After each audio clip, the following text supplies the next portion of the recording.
Oshio. I would like to share something with you today. See this? Alright, this is the 1611 King James Version 400th Anniversary Edition. And this is very light. And this is a replica.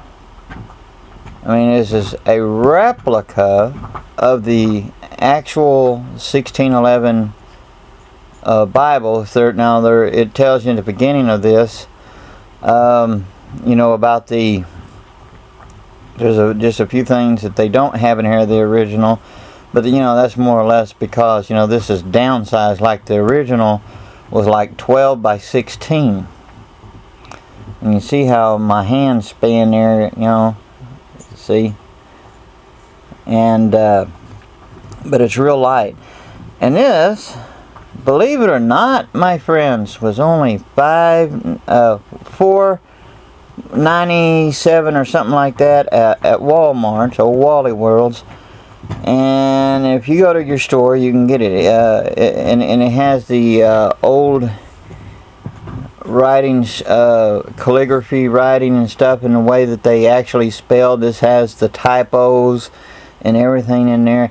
It's really awesome. Go get it. You know, and if your Wally World, Walmarts don't have it, probably go online to walmart.com and probably get it. But it's cheap, and for those who is just a King James only, I recommend that you definitely get it, and read everything in here about this inside of there, and read it. You might have to get your King James that you have right now to help you read it and catch on to the misspellings and stuff and all that, but maybe you might learn something. But anyway, this is pretty cool. But I wanted to share something with you. Excuse me while I try to get comfortable here. I want to talk to you about, share some thoughts about, you know, negative thoughts, you know, blame, you know, bad reports, negative and things like that, you know. Well, why do you want to talk about those things for? Well, believe it or not, we all go through things. And sometimes, you know, people would get beside themselves, and actually a lot of times they do, and they tend to blame the wrong people, or blame God, or blame somebody, and never face their own failures. I mean, it's their own poor choices and things. Like one fella started whining, and this is going to sound mean on my part, but it's not. If you'll hear me out, because I sympathize with the fella. I don't know if he's a young man, old man, or what, but I was on YouTube, and you know, he was, through comments, you know, he was whining, you know, and blaming God more or less because, you know, he has diabetes, and he has to have injections. He lost his sister, and these are sad things, you know. I got diabetes. I've lost loved ones dear that I thought, I mean, that I was so close to, that it nearly ripped me apart. Actually, it did. And different other things in my life. I mean, I got all kinds that my body is racked with pain. I could probably sit here and whine and carry on about all my aches, just like you can, or any of us could, if we put ourselves to it. You know, we don't like to hurt. We don't like to hurt inside in our hearts. You know, we don't like to hurt in our bodies. We don't like none of that.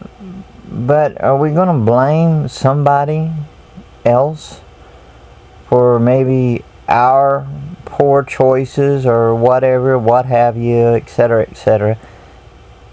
it seems like it's funny when something tragic happens to us, we got to reach out and find somebody to blame, and that's not right. It's like if there was an accident, a car accident, and maybe a driver, whether he was drunk or not drunk or on medication or something, or just had a heart attack, and he runs into another vehicle, which happens to be someone that you know, a loved one, a friend or something, and that person dies as a result of this driver having something happen to him or whatever, who accidentally kills them. Well, the first thing you want to do is you want to reach out and blame somebody. You know, and those, I mean, it's tragic. But to try to reach out and blame and trying to ease your conscience, thinking maybe lawsuits will do the trick, and you know, you want vengeance. Such things are of the flesh, it is not of God. And we need to watch out what we do. And we call ourselves Christians. I am not talking about those who don't go to church, those who don't claim anything. Talking about those who claim to be brothers and sisters in Christ. You know, and it is a tragic thing that we experience these heartaches and pains. But it's like we want to blame someone, you know, even going to blame God or this one and that one. You know, no, you need to think about this. I want to share something with you. Alright, in James chapter 4, we'll just start at the first verse. Where do wars and fights come from among you? Do they not come from your desires for pleasure that war in your members? You lust and do not have.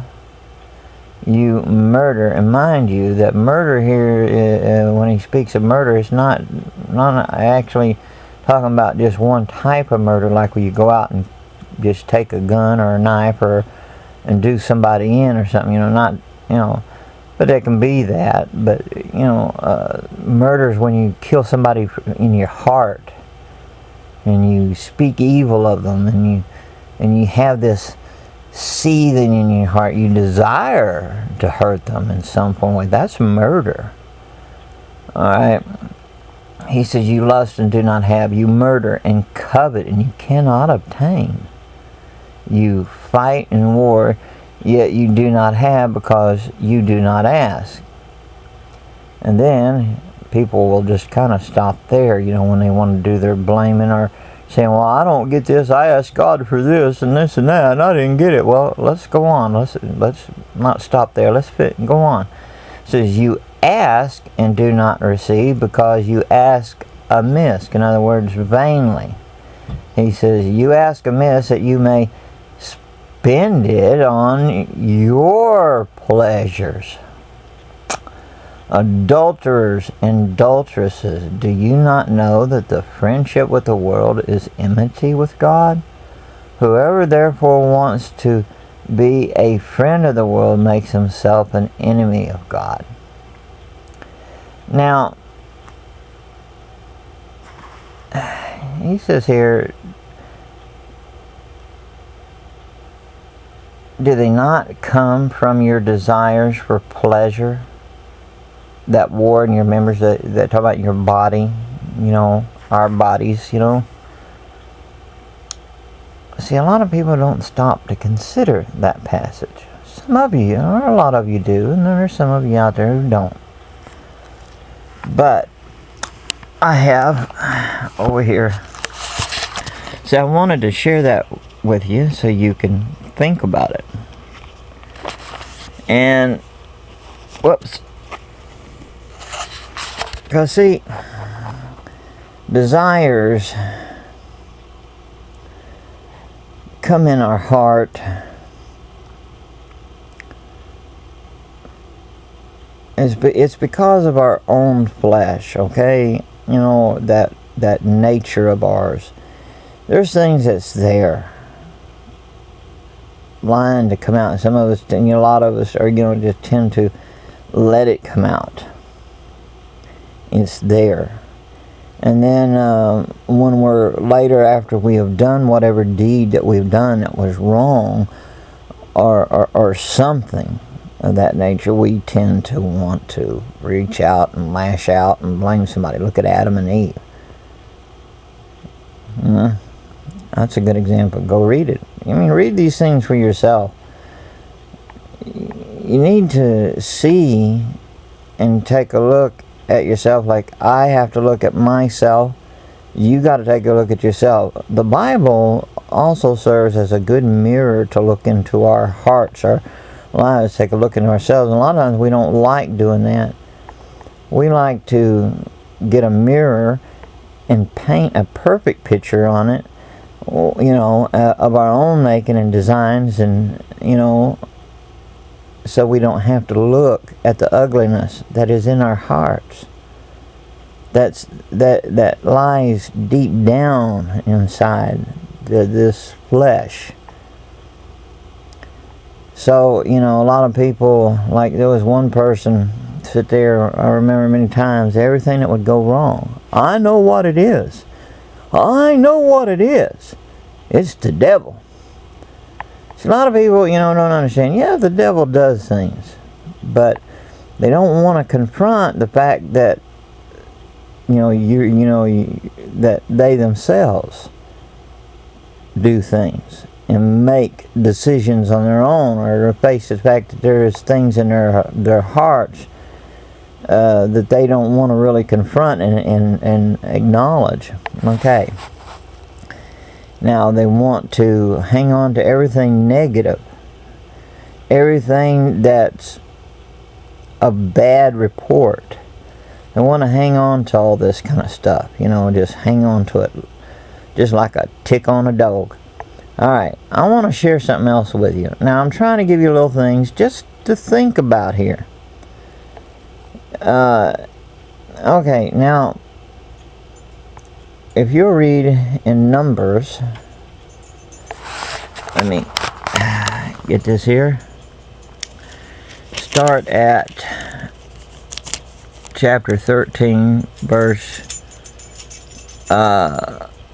25. This is about when Joshua and about Joshua and them, and the men went out to spy out the land.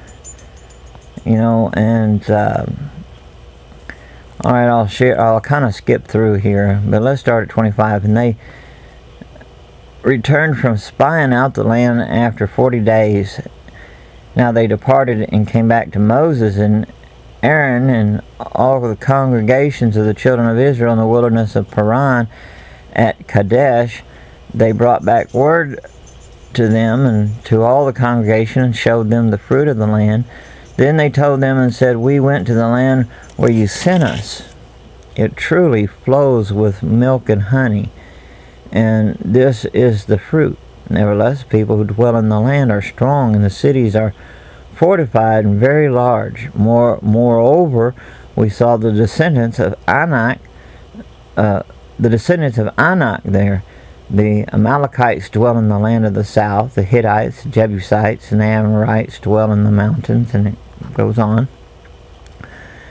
And we'll skip down here, and then it goes down and says that Caleb quieted the people, and he says, well, let us go up at once to take possession,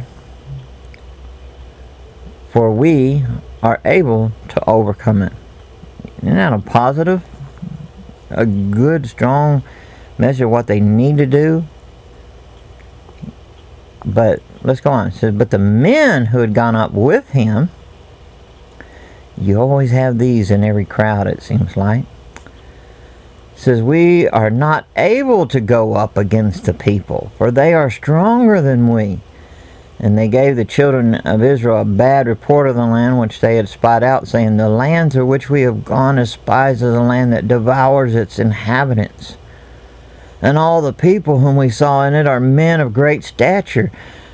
There we saw the giants.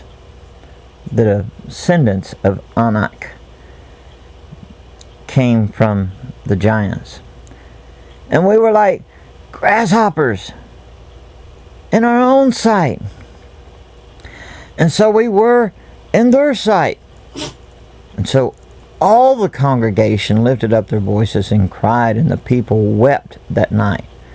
And all the children of Israel complained against Moses and Aaron, and the whole congregation said to them, if only we had died in the land of Egypt, or if only we had died in this wilderness.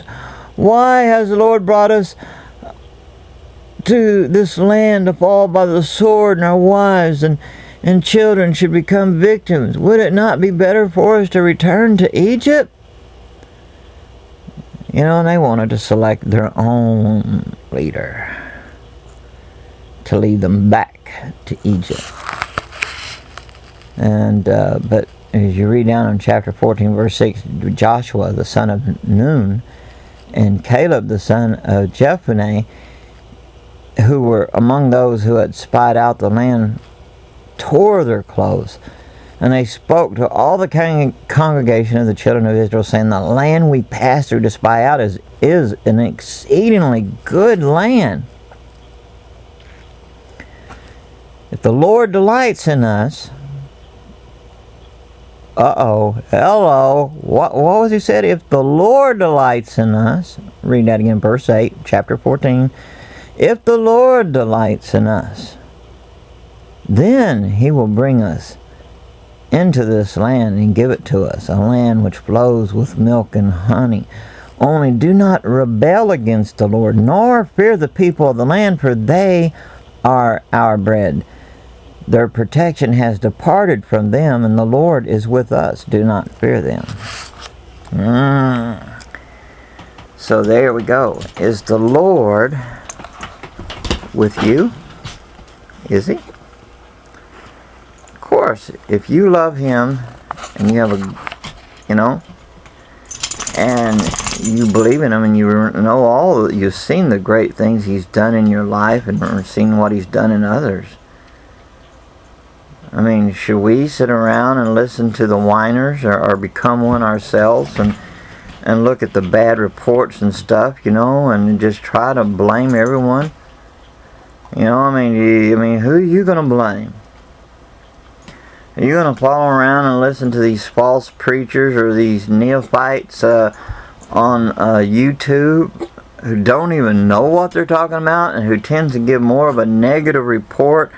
And there are people who tend to whine and complain and want to blame God. If not God, they're going to blame this group over here or blame that one for their own failures or problems or this or that, what have you. So what are you? What am I? Who are we? I know I'm kind of jumping around a little bit here, but the whole point is mentioning these things in kind of passing to get you, me, all of us to stop to think about what are we, doing. Are we listening to bad reports, or whether from our own selves or from somebody else? Are we going to believe and trust somebody who you don't even know, and be one person who will start something who didn't even know the facts themselves and kept on, and they spread something else on YouTube, and guess what? The next thing you know, you're right along with them spreading bad reports and such, and you're believing this and that. It's time we get to look at ourselves and what's in our hearts. So, think about it. What are you? What am I? God bless you. Shalom and ha-ho.